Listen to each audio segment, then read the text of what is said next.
से आपको ही मांगने आई हूँ। नहीं, आपने कहा फिर से ग्रेस चाहिए, यानी कि जो पहले मिली थी वो खत्म कर ली आपने। नहीं बाबा जी, इसको डबल चाहिए। अच्छा, डबल मैं डबल करता रहूं, आप अपना वक्त डबल नहीं करेंगी? बाबा जी आप हिम्मत दीजिए, हैं? आपकी ग्रेस होगी तो डबल हो जाए। जो भी है वो पहले ही आपके बीच में रख दिया गया है। हाँ जी बाबा जी। आपने उसको जागृत करना है। हमें और मांगने की जरूरत नहीं है बेटा। हाँ जी।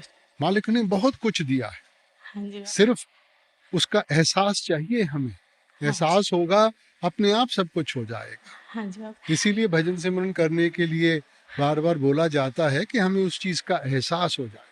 हाँ जी बाबा जी। बाबा जी और बहुत अच्छी फैमिली दी आपने, बड़े अच्छे हस्बैंड दिए, सब कुछ दिया। पर बाबा जी लाइफ एक स्ट्रगल लगती है, सब कुछ है, कोई कमी नहीं है। तो अब मैं चाहती हूँ कि पता नहीं क्यों ऐसा लगता है।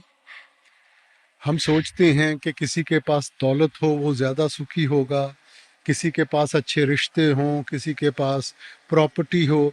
ये गलत फहमी है बेटा। हाँ ये जी। ठीक है कि दौलत के बगैर भी ज़िंदगी नहीं चलेगी, रिश्ते नातों के बगैर भी ज़िंदगी नहीं चलेगी, मगर असल में जो इंसान को चाहिए वो मन की शांति है, हाँ जी बाबा। वो सुख है, और वो अंदर से मिलेगा बेटा। हाँ जी बाबा जी। ठीक है ना? ये बाकी चीज़ें ये तो एक जरिया बन सकती हैं, मगर असल चीज़ वो अंदर से मिलेगी। ठीक है बाबा। बाबा जी सारी फैमिली को ग्रेस, बच्चों को, हस्बैंड, सारी फैमिली, इन लॉज, पेरेंट्स, सबको ग्रेस रखना जो भी रिलेटेड है। और बाबू जी मेरी बेटी है 14 इयर्स और बेटा 9 इयर्स के, उन्होंने क्वेश्चन लिस्ट, आंसर्स की लिस्ट दी थी आपसे क्वेश्चंस पूछने के लिए। तो बस उनको भी मौका दीजिए, आके डायरेक्ट क्वेश्चन पूछें आपसे। कोई जी रास्ते बाबा जी। ਬਾਬਾ ਜੀ ਤੁਹਾਡਾ ਬਹੁਤ ਬਹੁਤ ਧੰਨਵਾਦ ਬਾਬਾ ਜੀ, ਇੱਥੇ ਬੁਲਾਉਣ ਲਈ। ਬਾਬਾ ਜੀ ਸੇਵਾ ਦਾ ਮੌਕਾ ਤਾਂ ਨਹੀਂ ਮਿਲਦਾ ਹੈਗਾ ਇੰਨਾ ਜੀ, ਪਰ ਬਾਬਾ ਜੀ ਤੁਸੀਂ ਆਹ ਮੌਕਾ ਦੇ ਕੇ ਇੰਨੀ ਖੁਸ਼ੀ ਦਿੱਤੀ ਆ ਬਾਬਾ ਜੀ, ਜਿਹੜੀ ਮੈਂ ਬਿਆਨ ਨਹੀਂ ਕਰ ਸਕਦੀ ਬਾਬਾ ਜੀ। ਬਾਬਾ ਜੀ ਮੈਂ ਭਜਨ ਸਿਮਰਨ ਤੇ ਬਾਬਾ ਜੀ ਜੋ ਵੀ ਆਪਣਾ ਟਾਈਮ ਪੂਰਾ ਦੇਵੇ ਔਰ ਉਹਦਾ ਕੁਝ ਬਣੇ ਨਾ ਬਾਬਾ ਜੀ।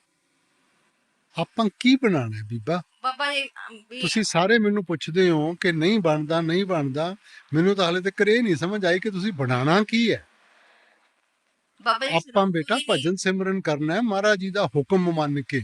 ਬਾਬਾ ਜੀ ਆਪਾਂ ਤੁਹਾਡਾ ਤਾਂ ਸਰੂਪ ਨਹੀਂ ਆਉਂਦਾ ਬਾਬਾ ਜੀ। ਬੇਟਾ ਆਪਾਂ ਇਸੇ ਕਰਕੇ ਨਹੀਂ ਆਂਦਾ ਕਿ ਤੁਸੀਂ ਗਿਣਤੀ 'ਚ ਪੈਂਦੇ ਹੋ। ਨਹੀਂ ਬਾਬਾ ਜੀ ਕਹਿੰਦੇ ਨਹੀਂ। ਨਹੀਂ, ਗਿਣਤੀ ਤਾਂ ਹੋਗੀ ਕਿ ਜੀ ਕੁਝ ਬਣਦਾ ਨਹੀਂਗਾ। ਹਾਂਜੀ ਜੇ ਆਪਾਂ ਇਹ ਸੋਚ ਕੇ ਬੈਠਾਂਗੇ ਵੀ ਮੈਂ ਤਾਂ ਹੁਕਮ ਦੀ ਪਾਲਣਾ ਕਰਨੀ ਹੈ, ਹਾਂਜੀ ਹੁਕਮ ਮੰਨੀਏ ਪਾਈਏ, ਉਹ ਸਾਰਾ ਕੁਝ ਦੇਊਗਾ।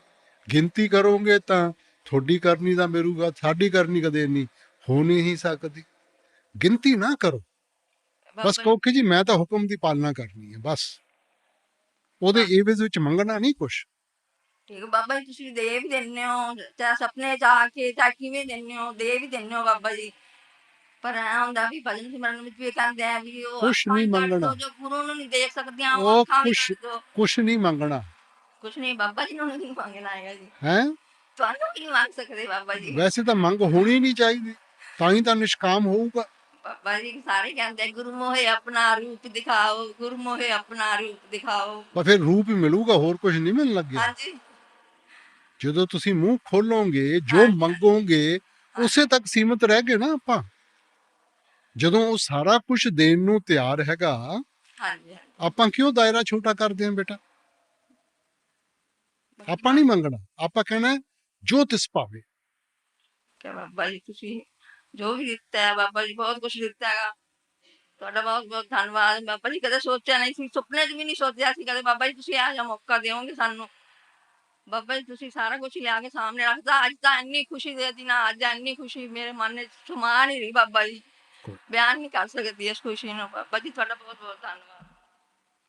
ਰਾਜਾ ਬਾਬਾ ਜੀ ਤੁਹਾਡੀ ਬਹੁਤ ਦਇਆ ਮਿਹਰ ਹੋਈ ਬਾਬਾ ਜੀ, ਜਿਹੜੇ ਤੁਸੀਂ ਇੰਨਾ ਵੀ ਕੀਮਤੀ ਮੌਕਾ ਦਿੱਤਾ ਹੈ। ਕੁਐਸਚਨ ਤਾਂ ਦਿਲ 'ਚ ਬਹੁਤ ਨੇ ਪਰ ਟਾਈਮ ਘੱਟ ਹੈ, ਇਸ ਕਰਕੇ ਇੱਕ ਦੋ ਪੁੱਛੂੰਗੀ। ਬਾਬਾ ਜੀ ਤੁਸੀਂ ਜਦੋਂ ਧਿਆਨ ਤੇ ਬੈਠਦੇ ਆ ਤੇ 15 ਮਿੰਟ ਬਾਅਦ ਆਪਣੇ ਆਪ ਨੂੰ ਐਂ ਲੱਗਦਾ ਵੀ ਤੂੰ ਨਹੀਂ ਕਰ ਸਕਦੀ, ਨਹੀਂ ਹੋਏਗਾ ਤੇਰੇ ਤੋਂ, ਕੌਨਫੀਡੈਂਸ ਨਹੀਂ ਹੈਗਾ ਆਪਣੇ ਆਪ ਤੇ ਕਈ ਵਾਰ ਐਂ ਲੱਗਦਾ ਤੁਸੀਂ ਆਪਣੇ ਕੁਐਸਚਨ ਆਂਸਰਾਂ 'ਚ ਕਹਿੰਦੇ ਹੋ ਵੀ ਤੁਸੀਂ ਜੇ ਮਾਲਕ ਨੇ ਕਿਰਪਾ ਕੀਤੀ ਹੈ ਤੁਹਾਡੇ ਤੇ ਭਰੋਸਾ ਕਰਕੇ ਕੀਤੀ ਹੈ, ਪਰ ਅੰਦਰ ਭਰੋਸਾ ਬਣ ਨਹੀਂ ਰਿਹਾ ਬਾਬਾ ਜੀ। ਬੇਟਾ ਜੇ ਆਪਾਂ ਪਹਿਲਾਂ ਹੀ ਹਥਿਆਰ ਛੱਡ ਕੇ ਬੈਠ ਜਾਵਾਂਗੇ ਹਾਂਜੀ ਤਾਂ ਕਿਵੇਂ ਲੜਾਈ ਜਿੱਤਾਂਗੇ ਬੇਟਾ? ਤੁਸੀਂ ਮਿਹਰ ਕਰੋ ਬਾਬਾ ਜੀ ਤੁਹਾਡੀ। ਨਹੀਂ ਬੱਚਾ ਕਵੇ ਇੱਕ ਦਿਨ ਸਕੂਲ ਜਾਵੇ ਕਹੋ ਜੀ ਮੈਨੂੰ ਤਾਂ ਬੜਾ ਔਖਾ ਲੱਗਦਾ ਹੈ ਜੀ, ਮੇਰੇ ਵੱਸ ਦੀ ਗੱਲ ਨਹੀਂ, ਤੁਸੀਂ ਕੀ ਕਹੋਗੇ? ਘਰੇ ਬਹਿ ਜਾ, ਨਹੀਂ ਭੇਜੋਗੇ ਰੋਜ਼? ਜੀ। ਭਾਵੇਂ ਉਹਦਾ ਮਨ ਲੱਗੇ ਨਾ ਲੱਗੇ, ਤੁਸੀਂ ਉਹਨੂੰ ਰੋਜ਼ ਭੇਜੋਗੇ, ਕਿਤੇ ਠੀਕ ਨਾ ਕਿਤੇ ਉਹਦਾ ਧਿਆਨ ਲੱਗੂਗਾ, ਫਿਰ ਉਹ ਸਿੱਖਣਾ ਸ਼ੁਰੂ ਕਰ ਦੂਗਾ। ਜਦੋਂ ਬੱਚੇ ਨੂੰ ਆਪਾਂ ਸਮਝਾਉਂਦੇ ਹਾਂ ਤਾਂ ਆਪਾਂ ਆਪਣੇ ਉੱਤੇ ਲਾਗੂ ਕਿਉਂ ਨਹੀਂ ਕਰਦੇ? ਆਪਾਂ ਬੇਟਾ ਰੋਜ਼ ਬੈਠਾਂਗੇ, ਰੋਜ਼ ਕੋਸ਼ਿਸ਼ ਕਰਾਂਗੇ, ਕਿਤੇ ਨਾ ਕਿਤੇ ਸਾਡਾ ਧਿਆਨ ਲੱਗਣਾ ਸ਼ੁਰੂ ਹੋ ਜਾਊਗਾ ਬੇਟਾ, ਪਰ ਕੋਸ਼ਿਸ਼ ਤਾਂ ਕਰੋ। ਠੀਕ ਹੈ ਹੁਕਮ। ਅਸੀਂ ਤਾਂ ਪਹਾੜੀ ਤੇ ਪਹੁੰਚੇ ਨਹੀਂ ਤਾਂ ਪਹਿਲਾਂ ਹੀ ਅਸੀਂ ਪਹਾੜੀ ਦੇਖ ਕੇ ਹਿੰਮਤ ਛੱਡ ਕੇ ਬਹਿ ਜਾਂਦੇ ਹਾਂ। ਠੀਕ ਹੈ ਬਾਬਾ ਜੀ। ਸੈਕਿੰਡ ਬਾਬਾ ਜੀ, ਜੇ ਆਪਾਂ ਕੋਈ ਵੀ ਆਪਾਂ ਜਾਣੇ ਅਣਜਾਣੇ ਕਰਮ ਕਰ ਦਿੰਦੇ ਆ, ਕੁਝ ਵੀ ਕੋਈ ਵੀ ਕਿਸੇ ਚਾਹੇ ਭਲਾਈ ਵਾਸਤੇ ਗਲਤ ਕੰਮ ਕੋਈ ਕਰਦੀ ਹੈ, ਫਿਰ ਉਹਦਾ ਕਰਮ ਬਣਦਾ ਹੈ ਕਿਸ ਤਰ੍ਹਾਂ ਹੋਏਗਾ, ਕਿਵੇਂ ਕੱਟੇਗਾ ਜਾਏਗਾ? ਨਹੀਂ ਬੇਟਾ, ਕਰਮ ਤਾਂ ਹਰ ਇੱਕ ਚੀਜ਼ ਦਾ ਬੰਦ ਹੈ ਫਿਰ ਕੱਟਿਆ ਕਿਸ ਤਰ੍ਹਾਂ ਜਾਏਗਾ ਬਾਬਾ ਜੀ? ਜੀ, ਭਜਨ ਸਿਮਰਨ ਦੇ ਨਾਲ। ਠੀਕ ਹੈ। ਸ਼ਬਦ ਕਰਮ ਕੀ ਰੇਖ ਕਟਾਏ, ਤੇ ਜੇ ਭਜਨ ਸਿਮਰਨ ਕਰਾਂਗੇ ਤਾਂ ਬੋਝ ਹਲਕਾ ਹੋਊਗਾ ਬੇਟਾ। ਸ਼ੁਕਰ ਹੈ, ਸ਼ੁਕਰ ਬਾਬਾ ਜੀ, ਬਹੁਤ ਪਿਆਰੇ ਲੱਗ ਰਹੇ ਹੋ ਤੁਸੀਂ। राष्ट्र बाबा जी बहुत बहुत धन्यवाद मौका देने के लिए। बाबा जी पिछले 4 साल से जब से मैंने सेवा लिया है सेंटर में, सिर्फ एक ही सवाल है 4 साल से मैं पूछना चाहता था।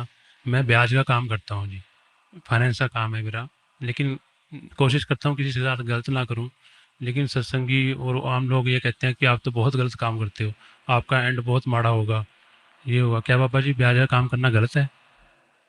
बेटा देखो, अपन को समझने की लोड़ है। अब हम बैंक से लोन लेते हैं कि नहीं लेते? हाँ जी, हाँ जी, जब गाड़ी लेते हैं हम किश्तों पे लेते हैं कि नहीं लेते हाँ जी बाबा जी, हैं? हाँ जी बिल्कुल। क्यों लेते हैं बेटा? फिर वो उनके ऊपर भी कर्म चढ़ेंगे। हाँ सो जी, बेटा जरूरत के जो भी चीज जायज है, हाँ जी, जायज काम करो, हाँ जी, उतना लो जो ठीक है, ज्यादा मत लो और किसी का फायदा मत उठाओ, ठीक है जी, बस ये दायरा है।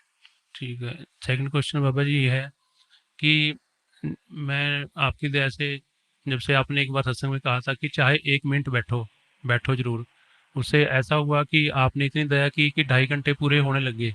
अब 2 ढाई साल से 2.5 घंटे तो पूरे होते हैं, लेकिन बाबा जी कुछ भी ना तो दिखाई दिया, ना एक भी विकार शांत नहीं हुआ। मतलब नहीं बेटा हुन परखां च पै गए ना आप। बाबा जी नहीं ह्यूमन नेचर है कि बेटा, समुद्र में आप एक बूंद डालोगे और कहोगे कि ये मेरी जो मैंने बूंद डाली थी ये मीठी थी, समुद्र तो वैसे का वैसा है, क्या होगा? बेटा पता नहीं हमें कितने कर्म चढ़े हुए हैं। हुन सारी उम्र, अब सारी उम्र किसी ने शराब पी, अपने सारी सेहत का सत्यानाश करके बैठ गया। डॉक्टर के पास जाता है, डॉक्टर दवाई देता है, हफ्ते के बाद आता है कहता मेरा अभी कुछ कुछ नहीं हुआ। अब एकदम हो जाएगा क्या? नहीं बाबा जी, ठीक। सो बेटा परखों में मत पड़े, गिनती में मत पड़े। हम तो एक जन्म क्या कई जन्म आके ले लिए ना, फिर भी कर्म खत्म नहीं होंगे आपके। बिल्कुल बाबा जी, होंगे तो उसकी बख्शिश के साथ होंगे। तो इसलिए हमने तो उसकी हुक्म में रहना है। ठीक गिनती है। करोगे, गिनती आपको अपनी करनी की मिलेगी, हमारी करनी हो नहीं सकती। तो फिर हम क्यों परख में पड़ते हैं बेटा? हमने क्या लेना है? हमने तो बस उनके रजा में रहना। ठीक है बाबा। बाबा जी एक सत्संगी ये कहते रहते हैं, कहते कोई बात नहीं, इस बार नहीं हुआ, कुछ नहीं बन रहा आपका, बाबा जी आपको मौत के बाद ना कई स्टेजों पे जाके वो करवाते हैं, भजन सिमरन करवाते हैं आत्मा से। ਮੈਨੂੰ ਤਾਂ ਇੱਕੋ ਹੀ ਸਟੇਜ ਪਤਾ ਹੈ ਜਿਹੜੀ ਸੱਚਖੰਡ ਦੀ ਹੈ। ठीक है बाबा हाँ। जी, लास्ट सुन। ਜਾਂ ਆਪਾਂ ਉੱਥੇ ਹੈ, ਜੇ ਉੱਥੇ ਨਹੀਂ ਪਹੁੰਚੇ ਤਾਂ ਫਿਰ ਬਸ ਇੱਥੇ ਹੀ ਇੱਥੇ ਹੈ। ठीक है Baba ji, last. Baba ji thank you so much, आपने मुझे ये चांस दिया। मैं इस काबिल नहीं थी, बट आपने फिर भी दया मेहर करी। बाबा जी कभी लाइफ में ऐसी सिचुएशन आती है कि पता ही नहीं लगता एग्जैक्टली प्रॉब्लम है क्या। जैसे मतलब मेरे एग्ज़ाम्स हैं स्टार्टिंग फ्रॉम 21 तो मतलब मेरे पेन ड्राइव लेक्चर्स होते, तो कभी कभी मेरी आई की प्रॉब्लम के कारण मैं पढ़ नहीं पाती। फिर मैं अपनी डाइट कंट्रोल करती हूँ, तो कभी कभी ओवर ईटिंग हो जाती है तो मैं सो जाती हूँ। तो मतलब मुझे समझ नहीं आता कि प्लान को मतलब एक बेस्ट स्ट्रैटेजी कैसे बनाई जाए कि वो पेपर को क्लियर करना है, बस वो कैसे मतलब। ਜਦੋਂ ਇਮਤਿਹਾਨ ਹੈ ਉਦੋਂ ਭੁੱਲ ਜਾ ਡਾਈਟ ਨੂੰ, ਉਦੋਂ ਪੜ੍ਹਾਈ ਦੇ ਉੱਤੇ ਧਿਆਨ ਰੱਖ। ਜਦੋਂ ਇਮਤਿਹਾਨ ਨਹੀਂ ਹੈਗਾ ਉਦੋਂ ਡਾਈਟ ਦੇ ਉੱਤੇ ਧਿਆਨ ਰੱਖ। ठीक है बाबा जी। और बाबा जी इमोशनल होना एक अच्छी बात है या बुरी बात है? बेटा थोड़ा सा इमोशन तो होना चाहिए, मगर ज्यादा इमोशन होंगे तो फिर तो हम प्रॉब्लम का हिस्सा बन जाएंगे। हाँ जी। ਬਾਬਾ ਜੀ ਕੋਟ ਕੋਟ ਸ਼ੁਕਰਾਨਾ ਤੁਸੀਂ ਇਹ ਮੌਕਾ ਦੇਣ ਦਾ। ਬਾਬਾ ਜੀ ਮੇਰੀ ਕੋਈ ਹਸਤੀ ਨਹੀਂ ਹੈ, ਮੇਰੀ ਕੋਈ ਔਕਾਤ ਨਹੀਂ ਵੀ ਮੈਂ ਤੁਹਾਡੇ ਅੱਗੇ ਖੜ ਕੇ ਕੋਈ ਭਾਸ਼ਣ ਕਰ ਸਕਾਂ। ਬਾਬਾ ਜੀ ਤੁਸੀਂ ਜ਼ਿੰਦਗੀ ਦੇ ਵਿੱਚ ਹਰ ਚੀਜ਼, ਹਰ ਪਰਿਵਾਰ ਵੀ, ਬੱਚੇ ਵੀ, ਵਾਈਫ ਵੀ, ਧਨ ਦੌਲਤ ਜੋ ਵੀ ਦੁਨੀਆ ਦੀ, ਮੈਨੂੰ ਇੱਕ ਵੀ ਕਿਸੇ ਚੀਜ਼ ਦੀ ਕੋਈ ਲੋੜ ਨਹੀਂ। ਸਾਰਾ